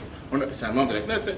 On a volé leur territoire. Et c'était des moments très très durs qui ont énervé beaucoup de gens. On va dire qu'il n'était pas si gauchiste que lui. Qui était plus, on va dire, plus modéré. Merci. Le lendemain, il arrive chez lui à la maison. Il y avait un juif qui était Nitzol Shoah, qui était sauvé par la Shoah. Il ne pouvait pas supporter ce qu'il a entendu hier de ses discours qui étaient propagés partout. Et il avait un couteau suisse qu'on appelle ça, j'ai oublié. Un couteau suisse, c'est vrai qu'à l'époque on pouvait les avoir sur soi, aujourd'hui on ne peut plus les avoir dans les avions. Il avait un petit couteau avec lui, il attendait et il a poignardé. Maintenant, un couteau suisse, tout celui qui sait, en général c'est pas un couteau qui coupe, et un petit couteau suisse ça ne peut rien faire. Il a fait comme une petite gratinure, une petite blessure dans le ventre. Il est parti à l'hôpital, le lendemain il est rentré à la maison, mais il était tellement énervé, parce que vous savez, ces juifs qui ont été sauvés par la Shoah, qu'il ne pouvait pas entendre tes discours. Ce jour-là, M. Amikam, notre cher ami, envoie un article de New York au Yediot Acharonot, parce qu'il a envoyé l'éditorial à chaque fois, qui a été propagé le lendemain, veille de Rosh Hashanah. Je vais vous rappeler les jours, c'était quelques jours avant. Et il écrit la phrase suivante en tête de l'article: dommage que le couteau n'était pas plus grand, et dommage que la lame du couteau n'était pas plus aiguisée. Ça, c'est ce qu'il a écrit, veille de Rosh Hashanah. 2 jours plus tard, quand il passe devant le Rabbi, et le Rabbi le voit en une demi-seconde, le Rabbi lui dit, c'est pas comme ça qu'on écrit sur un juif. Ça, c'est le rapport par rapport à ce que le Rabbi lui dit. Lui, il a commencé à se dire, je vais expliquer, je vais dire, il se retourne, et les gens lui disent, c'est pas le moment aujourd'hui. Et quand le secrétaire le pousse, le Rabbi lui dit, viens me voir dans les jours qui arrivent et je t'expliquerai. C'est pas le moment de rechercher ce que le Rabbi lui dit. Après ça, il va dans le secrétariat, il demande au secrétaire, je veux rentrer en audience privée chez le Rabbi. Et tout celui qui sait que le mois de Tishri, c'était un mois qui était énormément chargé chez le Rabbi recevait presque, il ne répondait pas à des lettres, et surtout pas, recevait pas les gens en audience privée. Les gens lui disent, mais même pas, maintenant Tishri, reviens, tu te lèves. Le Rabbi m'a demandé que je viens le voir. Et ils l'ont entendu, donc ils ne pouvaient pas tellement débattre. Ils l'ont dit, vous savez quoi?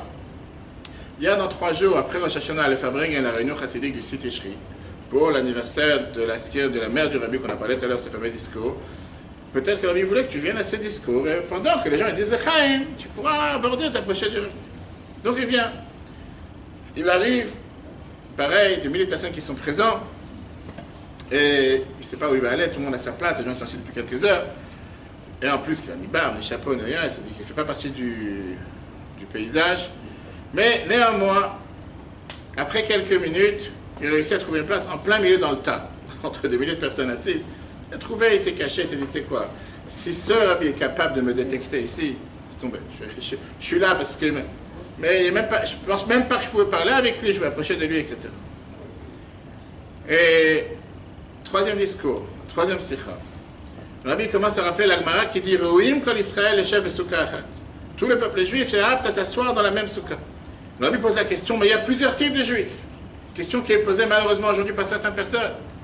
Comment le Kohen Gadol, le Rabbi pose la question, comment le grand prêtre peut s'asseoir dans la même souka avec un jeune qui est marié avec quelqu'un qui n'est pas de la communauté? On ne peut pas dire que les deux peuvent être assis dans la même souka. Et malheureusement, pas loin d'ici, aujourd'hui, on a des gens qui posent la même question. Alors, Rabbi, un juif, même s'il a fauté, c'est un juif. Même les fauteurs du peuple juif sont pleins de mitzvot comme des grenades.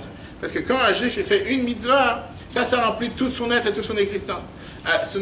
Alors que quand il fait un péché, ça pénètre même pas chez lui. C'est même pas contagieux. C'est comme une saleté qui est sur lui, mais qui va après, qui s'en sépare, il n'a rien à faire avec. Seulement Dieu, parfois, il veut que le profond du juif se dévoile. Et pour ça, des fois, on fait un peu bouger la personne, on va secouer une personne. Et ça, c'est la raison pourquoi on va secouer le etrog et le lulav. Quand on secoue le etrog et le lulav, ce qu'on appelle les nanouïs, ça fait qu'automatiquement la poussière est tombée et l'essence du juif se trouve. La Bible qui dit malgré que le etrog il a une très bonne odeur et un très bon goût. Et en général, il est séparé de l'aravar qui est le sol qui n'a ni odeur ni goût. Et quand on mélange, on bouge les deux, automatiquement le péché tombe et tout devient un bouquet qui sent bon et tout ça vient un seul ensemble. Et ça, c'est la valeur d'un juif. Et la Bible termine, dans cette phrase qui apparemment n'avait aucun sujet, c'est pas sur quoi on est le site Ishri. Quel rapport avec le nom? C'est la manière comment il faut regarder sur un juif. Et après, la Bible parle, il compare avec la guerre des 6 jours, qu'au départ, pendant la guerre des 6 jours, là, la Bible prend tous les arguments de M. Wilner, qu'au départ, avant la guerre des 6 jours, des gens qui sont venus, ils ont dit que les lois de Londres sont plus importantes que les lois d'Israël, que l'Amérique est mieux qu'Israël, que le côté n'a rien à faire en Israël, il vaut mieux qu'il soit à Ouganda. Il dit, qu'est-ce qu'on a vu? Que finalement, quand il y a eu la victoire, tous ces juifs qui ont parlé, ils sont tous venus pleurer au Kotel, ils sont tous venus mettre filine au Kotel. Et Rabbi, il vient prouver son point en disant que ça, c'est la preuve, c'est un juif. Un juif, quoi qu'il arrive, il a une neshama, quoi qu'il arrive, même s'il a fait une faute, c'est un juif. Et Rabbi termine en disant que tous ceux qui ont crié hier, pas parce qu'ils ont crié hier que c'est pour ça qu'ils doivent être éradiqués de la planète, on doit savoir qu'ils ont une neshama, etc. Non, vous allez me dire, ok, c'est un bon discours, et c'est toi qui déduis que ce que le Rabbi a dit, c'était pour lui. 10 jours plus tard, juste après Chol HaMoed Sukkot, le Rabbi lui écrit une lettre à ce monsieur Amikam, qu'il n'a pas vu. Il était dans la... Et le Rabbi dit, je voudrais te remercier. J'étais agréablement surpris du fait que tu es venu dans le discours, dans la Fabringen Chassidik, qui était présent pour l'anniversaire du décès de ma mère à Abanit Hana. Et j'espère que dans les paroles que j'ai prononcées, qui étaient des paroles qui sont sorties de mon cœur, je prie et j'espère que ça s'accomplisse, que ce qu'on a l'habitude de dire, que des paroles qui sortent d'un cœur rentrent dans notre cœur et qu'ils auront aussi leur accès. Si ce cher monsieur pensait un instant que le Rabbi ne sait pas qu'il était là, et qu'il n'a pas vu, et qu'il n'a toujours pas répondu à sa réponse, voilà, chers amis, je pense qu'on peut apprendre, parler des heures et des heures, mais je pense que tout ça, c'est une leçon merveilleuse pour chacun d'entre nous, et pas seulement d'entre nous, mais le devoir, comme Rabbi disait à chaque fois, le devoir de partager avec toutes nos connaissances, tout ce mois de la préparation à Tishri. Ne pas penser un instant qu'on est face à un va savoir. Oui, on a l'habitude d'appeler ça des jours redoutables, mais on n'a pas le temps ce soir, c'est trop tard. Il y a 2 semaines, dans le discours que Rabbi a prononcé en 88, Rabbi parle longuement sur quoi le Shulchan Aruch nous dit que Rosh Hashanah, on a l'habitude de Yichlu Mashmanim Mishtu Mamtakim, qu'on mange des douceurs et qu'on boit des choses douces. Si c'est un jour si redoutable que ça, Yom Adin, comme on le dit, tu es là en train de faire la fête, tu es là en train de manger des choses douces et des plats doux, tu devrais être à jeûner toute la journée, et néanmoins, parce qu'on sait qu'on va vers le jugement avec joie, et qu'on sait que quoi qu'il arrive, Dieu nous aime, et quoi qu'il arrive, Dieu nous pardonne, et quoi qu'il arrive, on a un bon fond. Que Dieu fasse qu'on se voit avec Mashiach très rapidement. Encore avant Rosh Hashanah. On mérite chacun d'entre nous d'avoir un Shana Tova. Bonne année, s'il y a des questions, n'hésitez pas. Et que Dieu fasse qu'on puisse apprendre cette manière de regarder sur un autre juif comme la Rabbi nous a enseigné pour chacun d'entre nous et pour tout notre entourage. Question? Pour le mariage, c'est se réjouir ou réjouir? Vous savez, je vais vous répondre. Il y a une histoire. On dit qu'il y a 3 types de personnes. Il y a un shlumiel, un shlemazel et un nudnik. Je ne sais pas si vous connaissez les différents termes, c'est les termes qu'on connaît en homme. On dit qu'il y a un qui vient et qui verse la soupe sur la tête de son ami, et un troisième qui vient et qui demande quel goût avait la soupe. C'est bien que vous avez gardé le point. Il y a 2 réponses. Il y a la réponse de Nathan Menezel qui dit que c'est se réjouir avec sa femme, mais que Rashi, dans une des rares fois, nous dit, celui qui traduit comme ça, il se trompe. paracha de cette semaine. L'explication doit être de réjouir sa femme et pas se réjouir avec un autre. Et si moi je ne suis pas heureux, l'autre n'est pas heureux. Merci. Une autre question? Le cours sera en replay, j'ai oublié de dire sur l'application eTorah, vous pouvez télécharger eTorah. On peut dire pour la fête de Shema, Bien sûr. Chaya, Sarah, Bat Mazal. Le cours pour Chaya Bassar Bat Mazal, j'ai dit aussi que le cours est dédié à les Nishmat Bezik Amuna Bat Esther, la maman de Mylène, que vous connaissez tous, que certains connaissent, et que la Elula c'est cette semaine, dans 2 semaines, le 25 Elul, première année. Et donc, vous avez le replay sur l'application avec grand plaisir. Il y a plus de 600 cours communautaires sur tous les sujets avec grand plaisir. Si vous avez des questions. Vous avez un livre aussi. Oui, je vais dire. Moi, je l'ai marqué. Chaim, Myriam.